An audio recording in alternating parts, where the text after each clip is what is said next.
Hey guys, so 8849 has announced the 8849 Tank Pad, a $799 premium rugged tablet that has a rugged build, powerful performance, and long-lasting battery. The device is expected to launch very soon, but I don't know the exact date, but it will likely launch before the end of the year.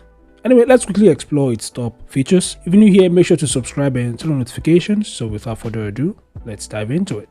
So the Tank Pad is not your average tablet. It's a ruggedized powerhouse designed to withstand the harshest conditions. With its IP68 and IP69K ratings, it's dustproof, waterproof, and shockproof. The military-grade standard 810H certification ensures it can handle extreme temperatures, vibrations, and drops.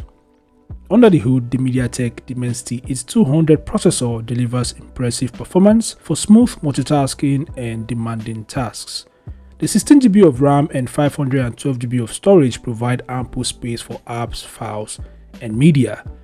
The device also has a large 21,000 mAh battery with 66 watts fast charging that ensures you're always connected, even on long work days. The device features a 10.95-inch Full HD Plus IPS 120Hz display that is expected to offer vibrant colors and smooth visuals, which is perfect for work or entertainment. In terms of optics, the phone features a single 50MP rear camera and a 16MP selfie camera, which is capable of capturing high-quality photos and videos. The device also has a stereo sound system that's expected to deliver immersive audio. At the back of the Tank Pad is a bright LED light. The device also supports NFC, Wi-Fi 6, GPS, and other features, which makes it a versatile tool for various applications. And because the phone has a bright LED light at its rear, it is perfect for nighttime adventurers. So whether you're working on a construction site, exploring the outdoors, or simply need a reliable tablet for daily use,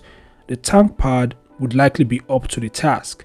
So these are just some of the top features of the Tank Pad. As I mentioned earlier, it's a $799 tablet. It's not cheap, it's quite expensive. But what do you guys think? Feel free to share your thoughts in the comment section below. Thanks for watching, subscribe to the channel, and I'll see you guys in the next update. Peace out.